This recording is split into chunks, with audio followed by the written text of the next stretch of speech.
Hi, I'm Spencer Ziegler. Hi, and I'm Melissa Smith, and welcome to Data Lit, a podcast for educators by educators. So today's episode is the third in our series around a book called Culturally Responsive Assessments in Classrooms and Large-Scale Contexts, and it was edited by Carla Evans and Catherine Taylor. And that book sort of brings together theory, research, and best practices from some of the best scholars in our educational measurement world and assessment world to explore the intersection between culture and assessment. So as a reminder, in that first episode, we looked at the development of the concept of cultural responsiveness in curriculum and instruction and the need for applying that framing in the world of assessments. And then in the second episode, we looked at this 6-stage process for teaching and learning. Spencer, remind us about those 6 stages. Yeah, so it starts with self-reflection. From there, it goes into kind of setting goals based on that. Yeah. And then you have the instructional planning, how you're going to embed in that lesson planning. And then the kids show up and you have the actual teaching activities. Right. Then, so that's when they're learning. That's when you're assessing them. And then the 5th one being that assessment feedback, making sure you're giving them that rich, actionable feedback to act on. And then lastly, you have, well, I shouldn't say lastly, then next you have lesson evaluation, reflection, and adjustments. And I amended that statement because it's a cycle. So that brings you right back to self-reflection. Right. And so I thought it was interesting that they called it a teaching and learning framing. And as we mentioned in that last episode, that seemed apt to do so because we mentioned Milton Chen's analogy that he uses about this 3-legged stool, where the legs are, you have the curriculum, instruction, and assessment. And so we can't think about assessments without thinking about curriculum and instruction. So that seemed apt.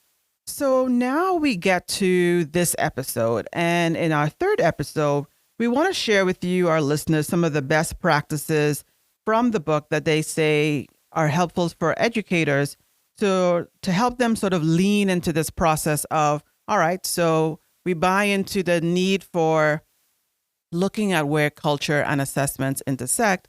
How do we do so?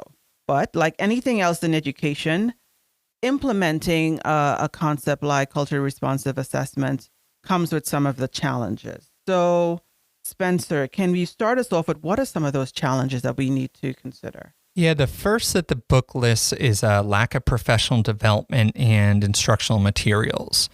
So essentially just the training around the topics that we've been talking about throughout this series. Yep. And they found based on research, that training on these topics were either limited or superficial.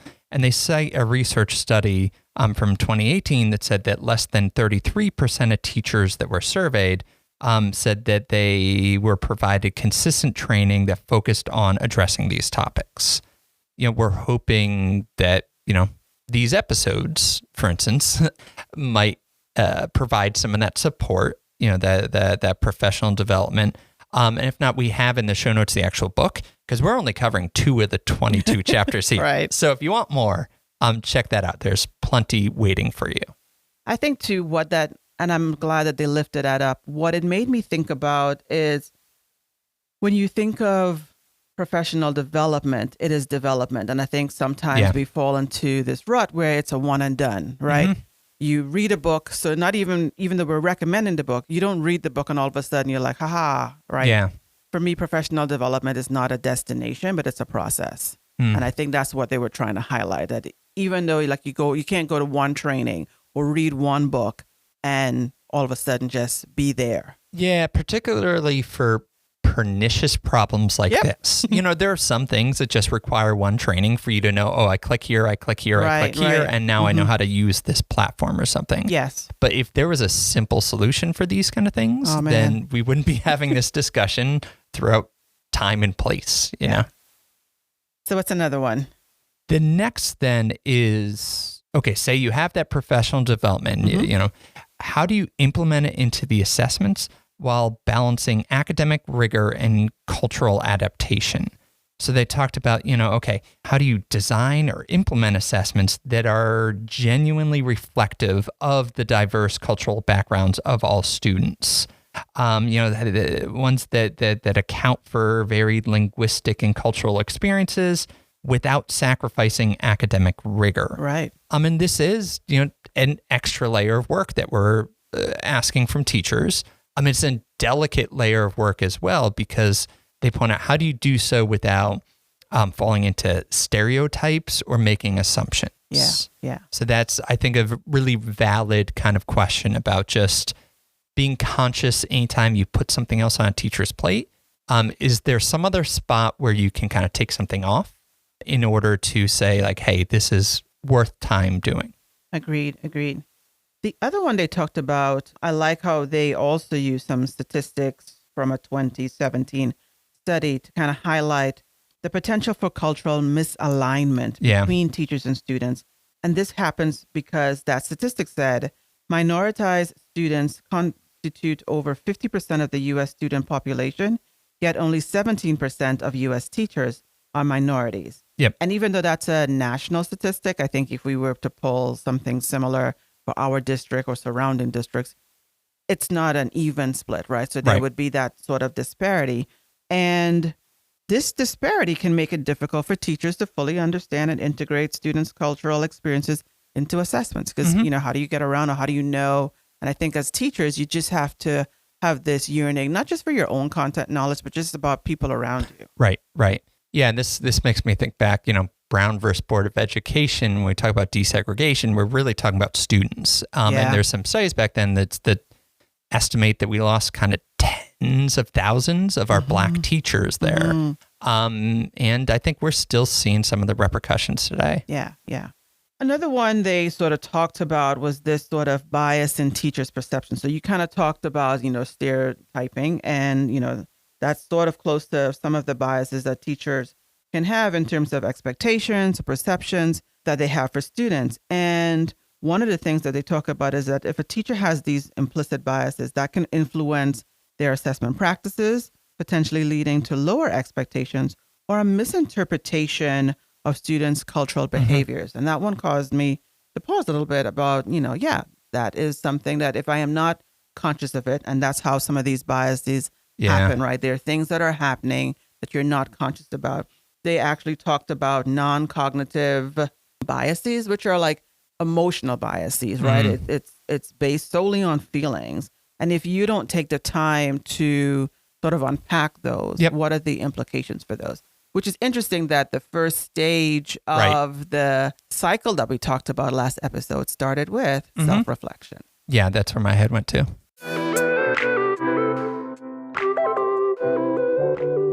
So now that we are aware of some of these key challenges, what might be some practical considerations or best practices we need to consider as we look to develop culturally responsive assessments? So Spencer, what's your first one? Yeah, the first one they list is training and support, which goes back to what we were just saying with that first barrier. And one of the things that they stress is that this can come in different forms. It can, in fact, be that kind of top-down, more prototypical. When we think of professional learning, what we think of something offered by administrators, something offered by central services, whatever it might be. Something that's really structured and all that. But it also can be bottom up, or maybe even more horizontal is a better way. Okay. So they stress the need for professional learning communities, people, because to your point, this isn't something that can be done in just one day. Right. So if you create that kind of organic PLC, be it with your existing one, or, with technology, we can create some PLCs outside our buildings to kind of help us kind of grapple with some of these ideas. And again, that's where maybe these podcasts, that's where the 20 chapters in this book that we didn't cover might be helpful as you're trying to think of just how to implement this in your classes, in your buildings. As an old geezer myself, one of the ways I try to tap into some of that is like joining some of these social media groups, right? Yeah. So, there's a topic that I'm interested in, which actually is one of them that is run by Zaretta Hammond. I joined, and, it's just interesting some of the comments I get to tap into.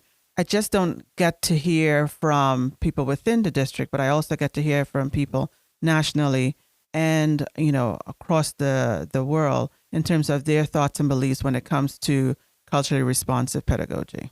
Yeah, I like that. More expansive view of what professional development means. And to be honest, that was kind of the basis for us launching this kind of podcast. Right. When we couldn't get to people in person. Yeah.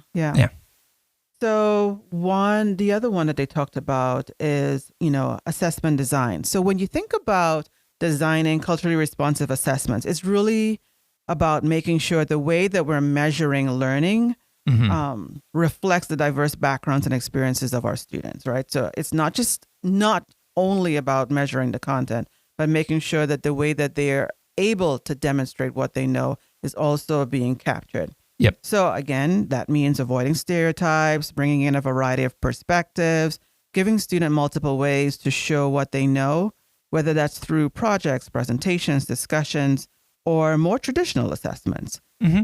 One of the things that I liked is we've discussed that the last episode, and that it's not just about diversity in terms of who we are, but diversity in terms of how we learn or how we think or how we can show what we know. So it's expanding the way we think about what diversity should look like in our classrooms. Yeah, I like that. And it goes back to our point that there's a question of our assessments being as valid as they need to be. Them measuring the things that they're supposed to be measuring, those kind of standards that students are showing their proficiency for, and other variables not interfering with that. And one of the things that they brought up is that it's important to involve our students, our families, and our communities in this process of assessments so that they feel fair, they feel relevant, and they feel connected to the cultures in our classrooms, right? Because again, we can't be everywhere. So how do we invite those around us, like all of our essential partners, into the process as well? Yeah, and I think that helps too in terms of breaking down some of the barriers that we discussed, and that if you're able to create these authentic assessments where students are able to bring some of them into it, then that lessens what feels like a burden of like, I need to create the perfect set of multiple choice assessments that hit on all these. Like that's going to be too much for one person to ask. But if you have that layer of students can bring parts of themselves and their community with them, then that's a little bit more of an efficient way to do this, I think. Agreed.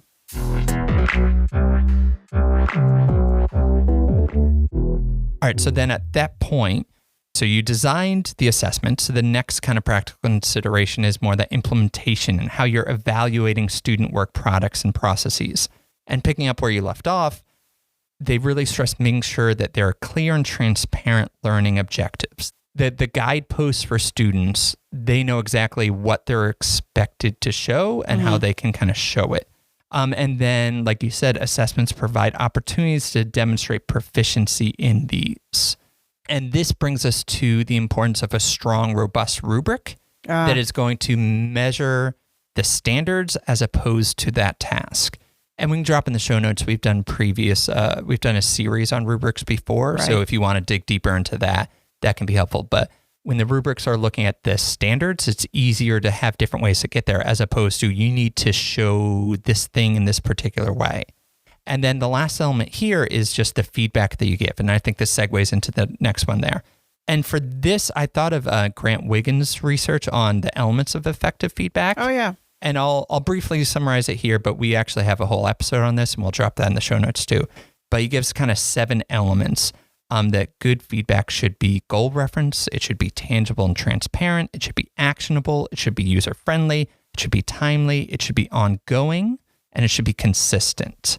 And I think that if you're able to do those pieces, that's a way to make this feel a little bit more doable. I think one of the things that they mentioned here, and I think Grant Wiggins mentions it in his work as well, is thinking about the feedback loop. Yeah. And I think sometimes as a teacher, I only say the word feedback, but I have made a note to myself to ask myself, what is the feedback loop? Because then it has to loop back, right? So you're coming back. I think sometimes if I only think of feedback, I think of it as a one-way process, but I have to kind of also consider what is the student then. So the student is giving me something and I'm giving them something. So it's a looping around process. And I like that looping word kind of makes it seem, again, more like a process and a circular process, right? It's an ongoing circular process. Because this data isn't just for us. Correct. Students are not just a subject to be categorized, but they are a part of this. Yeah. So you're right. That brings us to the next practice they talk about in terms of communication about students' progress. And so, as they said, it's not just about reporting scores, it's really about making sure students and families feel supported and understood. So, this might mean giving feedback that's specific and personal, focusing both on the strengths and the areas of growth in ways that encourage students' confident and a growth mindset. Yeah. Sounds like a lot, but again, those are kind of like the parts of Grant Wiggins' pieces to giving essential feedback. And when we do this, we are recognizing the unique challenges students might be facing and making communication accessible and culturally sensitive, whether that's through different languages, family preferred formats, or avoiding heavy jargon. Like, you know, in education, we love a jargon, but, you know, kind of remembering who is this for? I think always asking yourself, who is this for and what is the purpose? Because at its best, communication should be about progress, strengthening trust, highlighting what students bring to the table, and showing families that they are a partner in their child's learning. Yeah, and I like something that you mentioned there, that the book reference is just that asset-based as opposed to deficit. And this is something I think I could have done better in the classroom. And again, going into how you use rubrics. Yes, you do want to identify the areas in which they're kind of missing the mark and where they can improve, but just as important to kind of highlight and identify the areas in which they are growing. This is where a general rubric can be helpful because you can kind of see that growth over time there. But it's not just the points you took away off of 100 to justify a grade. It's the stuff that you want to acknowledge. Here's where you're growing and keep on with that progress. One of the assessments that did that, I think that does that really well in North Carolina, is our North Carolina Early Learning Inventory for kindergartners. And I thought it was really interesting that their whole focus was encouraging teachers to talk about where students are in terms of their strengths and then where next they're going to. And again, it kind of has this rubric flair to it. And I wish more of our assessments can do that. So instead of just giving an overall grade, but saying, here's what your student knows. Here's where the next they need to go. And I think that is so much more valuable to students and to their families. All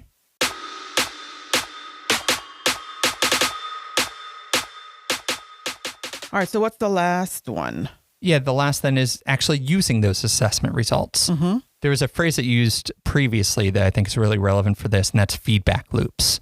And they stress that these should be established between teachers, students, and parents, and that these loops, when implemented well, provide a platform for discussing assessment results and collaboratively planning strategies for improvement, ultimately strengthening the educational partnership between students and teachers, thereby increasing students' sense of net support.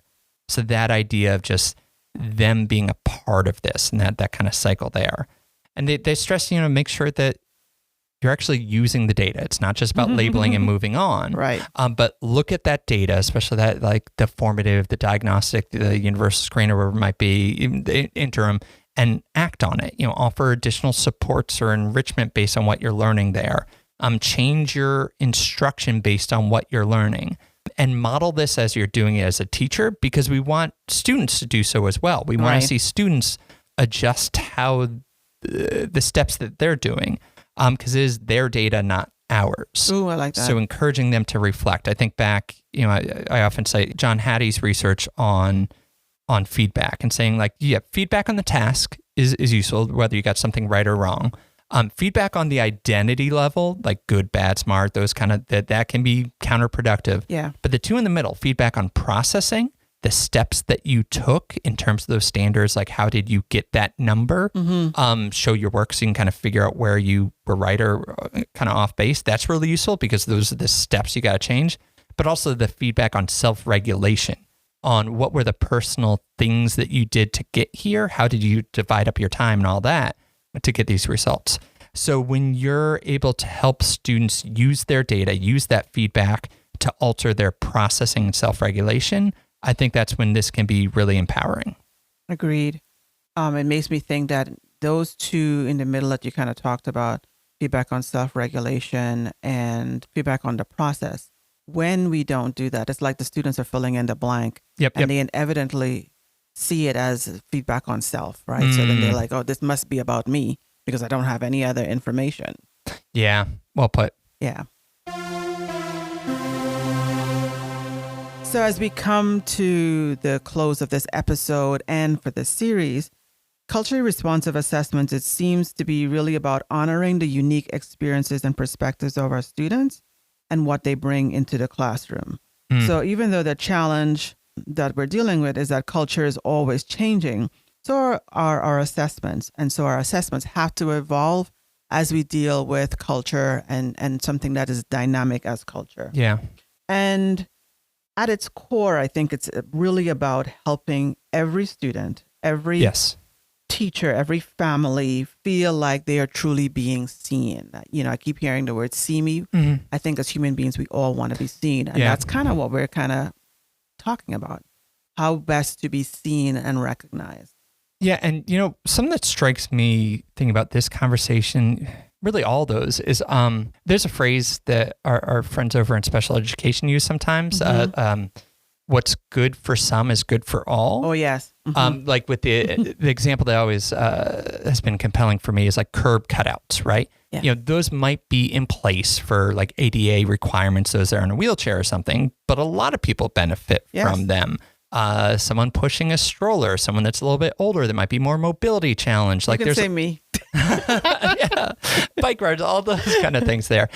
As I look back, all these things that we've talked about throughout this series are going to be helpful for making sure that your assessments are as culturally responsive as possible, and it's going to benefit every student. Yeah. So, Spencer, I want to say thank you to our listeners for tuning in. Spencer, thank you to you for another engaging conversation on a topic that is definitely worth spending some time unpacking. Thank you to Millbrook High School's Tremont Ponton for our theme music. If you need to find more about this episode and other episodes, you can visit our website. If you have comments or questions you want to get to us, you can do so by sending us an email at datalit@wcpss.net. And until next time, bye. Take care.